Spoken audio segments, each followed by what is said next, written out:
existem catalogados no planeta Terra aproximadamente 215 mil espécies de plantas e 950 mil espécies de animais. O contato direto do homem com animais e plantas, desde os primórdios de sua origem, fez parte de sua formação como espécie, sendo, portanto, bastante importante o estreito contato do homem com os ecossistemas locais para sua sobrevivência, pois, a partir desta relação harmônica, é que a espécie humana conseguia suprir suas necessidades físicas, como a obtenção de alimentos e a elaboração de vestimentas, como também aquelas relacionadas ao equilíbrio emocional, tais como reverência aos animais como seres sagrados e protetores da floresta, ou até mesmo contemplação.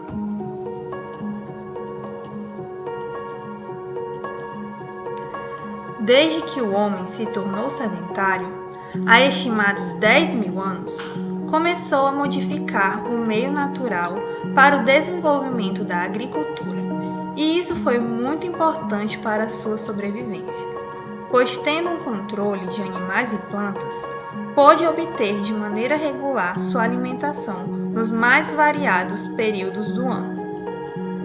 Por outro lado, a fixação do homem em um determinado local deu origem às pequenas vilas, que depois de vários séculos evoluíram para as grandes cidades. Para atender às mais variadas demandas do homem nas grandes cidades ao longo do tempo, florestas tiveram que ser devastadas para dar lugar à ocupação de grandes áreas de pastagem, áreas de agricultura, construções imobiliárias, dentre outros. Isso significa que espaços habitados pelos animais nas florestas fossem destruídos, levando à extinção de várias espécies de animais. A dinâmica da vida do homem no mundo urbanizado tem reflexos diretos na saúde mental desses indivíduos, tais como quadros de esgotamento físico e emocional, decorrentes de uma rotina agitada, que pode estar envolvidos no desenvolvimento de transtornos depressivos, entre outros. No entanto, é muito importante ressaltar que essas complicações podem estar relacionadas no aumento da urbanização e acesso reduzido a espaços naturais, que ajudariam a amenizar o estresse. Diversas pesquisas vêm demonstrando que o contato do homem com áreas verdes tem influência positiva sobre a saúde mental e fisiológica, trazendo, portanto, uma sensação de bem-estar. Entre as mais variadas formas de contato do homem com o mundo natural está o contato com as aves de vida livre, a partir da observação. As variadas cores, os diversos sons emitidos têm fascinado o homem desde a pré-história, pois desde esta época os homens já olhavam para o céu para admirar os seres alados, tendo-os representado em pinturas rupestres. Atualmente, muito dessa diversidade de cores e cantos estão sendo ameaçados, principalmente nas grandes cidades, onde o processo de urbanização tem induzido perda de florestas e parques urbanos. Dessa maneira, a possibilidade do contato do homem e as aves tem diminuído consideravelmente, e isso tem afetado as relações do homem com esses seres de penas, visto que esse distanciamento resulta dos desconhecimentos dos benefícios dessa relação e, consequentemente, da necessidade da preservação de espécies silvestres.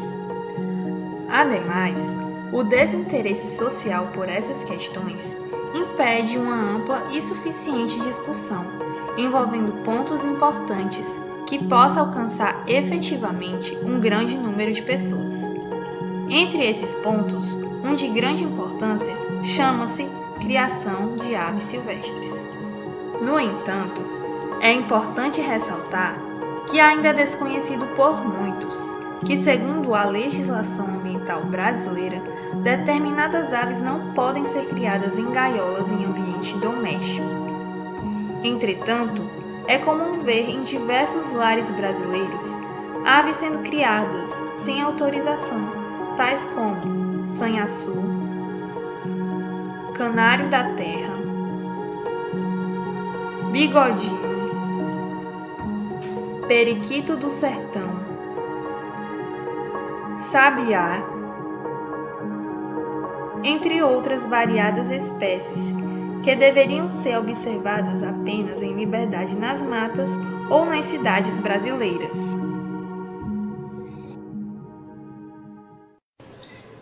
Então, por que essas aves não podem ser criadas? Mas antes que essa pergunta seja respondida, é preciso que saibamos que aves criadas normalmente em recintos ou gaiolas no Brasil podem ser classificadas em 3 categorias: aves silvestres, aves domésticas e aves exóticas.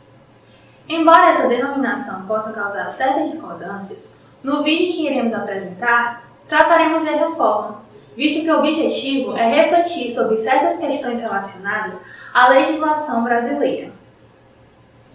As aves denominadas como silvestres, de acordo com a lei brasileira, podem ser entendidas como aquelas espécies que nascem e vivem de maneira natural nas matas brasileiras.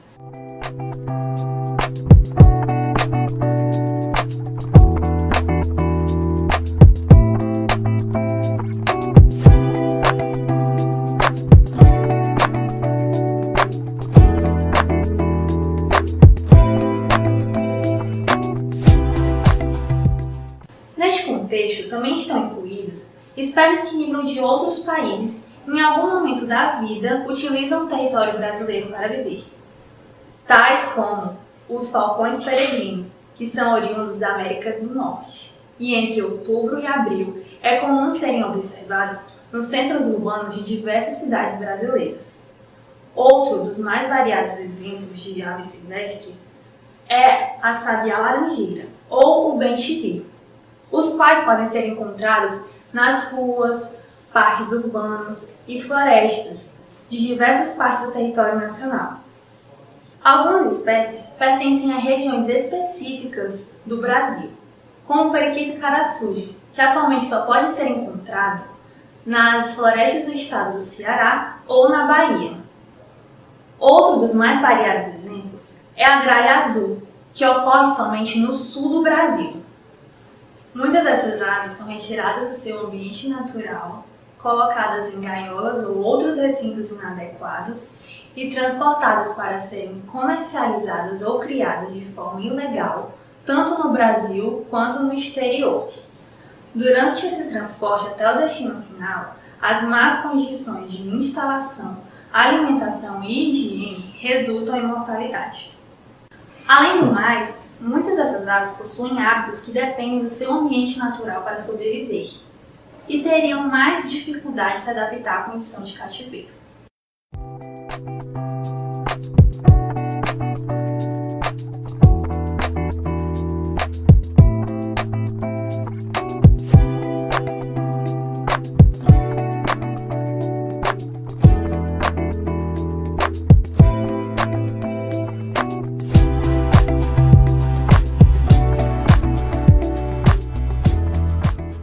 Por isso, a captura dessas aves para a criação em ambiente doméstico é inadequada no que se refere ao bem-estar animal, sendo considerado crime.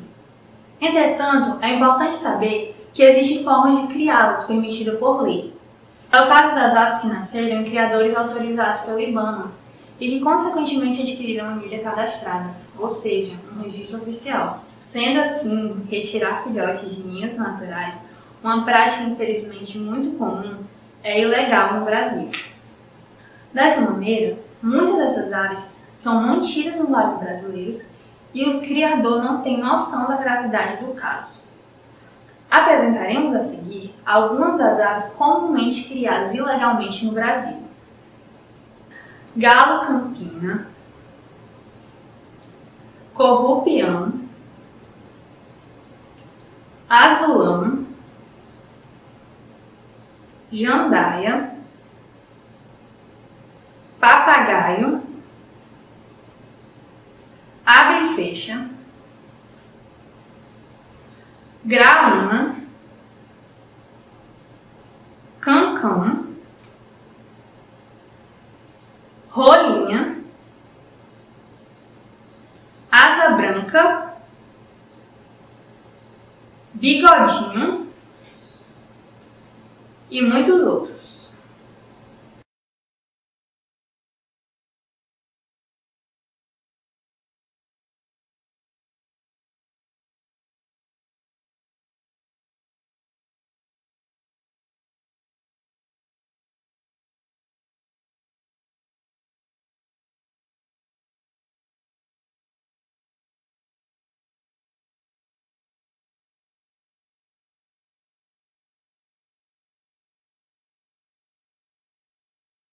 Agora vamos falar das aves da fauna exótica. De acordo com a lei, essas aves são aquelas as quais seu ambiente natural de origem não é o território nacional brasileiro, mas que em nosso país podem ser encontradas vivendo em gaiolas ou em outros recintos. Muitas delas são bastante criadas no Brasil e não precisam de autorização. Temos como exemplo o periquito australiano e a calopsita. Aves bastante comuns em lares brasileiros, mas que vivem naturalmente nas florestas australianas.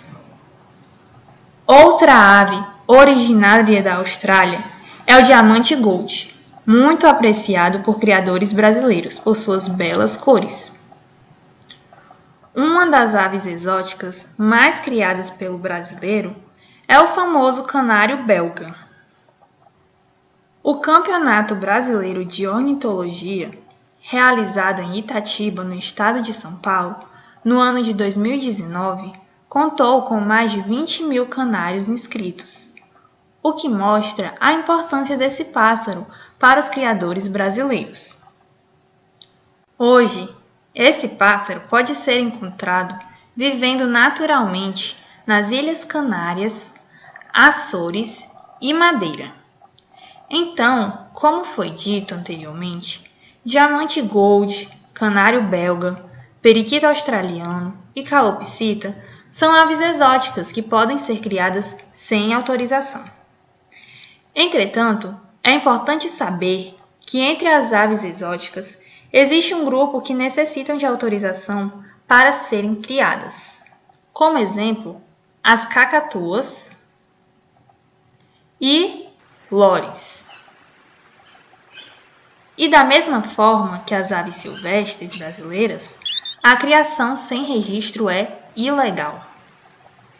O terceiro grupo é o das aves domésticas. São aquelas que podem ser criadas sem necessidade de autorização do IBAMA.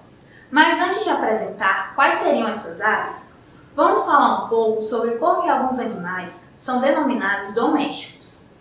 Estes são animais que estão altamente adaptados ao ambiente doméstico e normalmente dependem do homem para sobreviver. Ou seja, se o homem desaparecer da Terra, teriam dificuldade para sobreviver e espécies até desapareceriam pelo grau de dependência que tem do ser humano. Há milhares de anos, os cães das mais variadas raças, tão comuns hoje, nas áreas urbanas e rurais, não existiam tais como se apresentam hoje. Os estudos científicos mostram que eles provavelmente se originaram de lobos que viviam nas florestas. O contato de alguns animais mais predispostos ao convívio humano ao longo dos milhares de anos originaram cães cada vez mais dependentes do convívio humano e menos adaptados à vida nas florestas. O mesmo aconteceu com outras espécies de animais. Entre as aves domésticas, temos as galinhas e a codorna produtora de ovos. Esses animais, assim como o cão doméstico, há muito tempo foi retirado do seu ambiente natural e passaram por um processo de seleção artificial, o qual consiste a escolha de descendentes mais adaptados ao convívio humano e ambiente doméstico. A codorna produtora de ovos, por exemplo, Cortunix cortunix, foi domesticada desde o século XI. Inicialmente, interessados pelo canto, mas que depois foram selecionados para a produção de ovos. Essas aves são tão adaptadas ao ambiente doméstico que perderam sua capacidade de choro.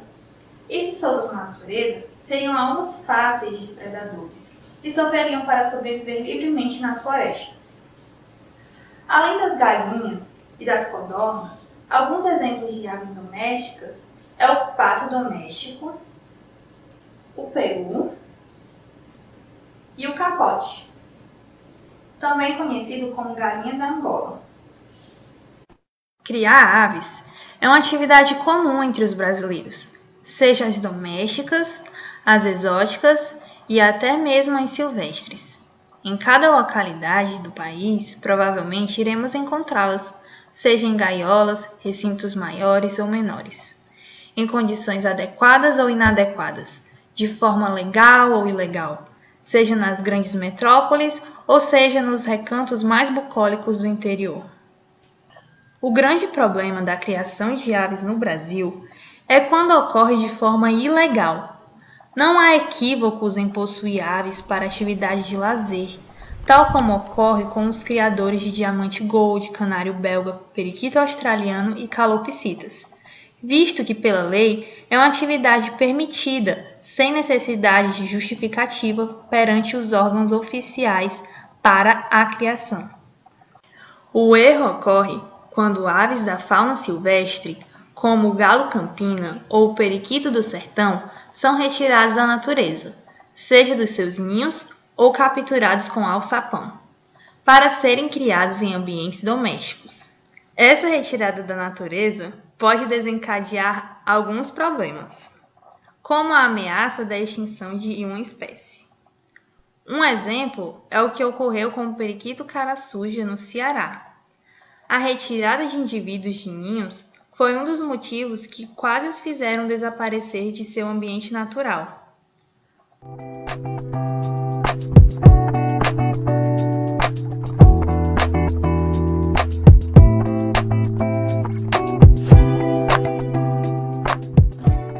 Um segundo ponto é o sofrimento durante o tráfico de animais.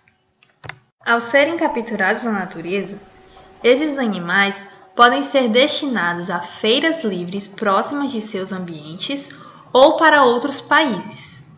Entretanto, é muito comum serem transportados inadequadamente, com escassa oferta de água e alimento, além de serem acondicionados em ambientes pequenos e totalmente insalubres, facilitando o surgimento de zoonoses e outras doenças, o que induz a uma considerável taxa de mortalidade. O último ponto é a possibilidade de inadaptação ao cativeiro. Muitos dos que adquirem uma ave legal não conhecem a forma correta de criar um animal silvestre. E isso, associado à condição de que não estão acostumados em ambientes domésticos, pode estar condenando à morte ou a uma condição de vida em sofrimento, já que possivelmente poderão não se adaptar ao novo modo de vida. Um conhecido exemplo desse manejo inadequado está no costume de alimentar os papagaios somente com sementes de girassol, ou alimentos humanos como pão com café ou com leite, mas que é impróprio para os papagaios e que pode diminuir o tempo de vida do animal. Entretanto, muitos dos que adquirem essa ave desconhecem o fato. Vale destacar que tudo isso se aplica somente às aves retiradas da natureza. As aves silvestres, nascidas em criadores legalizados e criadas adequadamente, possuem uma vida saudável e longa. Dessa maneira, é importante saber que a criação de aves silvestres sem autorização do IBAMA é crime, com penas previstas por lei. E aves silvestres legalizadas são apenas aquelas que nascem em criadores legalizados. Ou seja, se você tem um papagaio ilegal na sua casa, por lei não há como legalizar. E mesmo que você ofereça a melhor criação possível, o seu nascimento já ocorreu de forma ilegal. E isso é considerado crime perante a lei.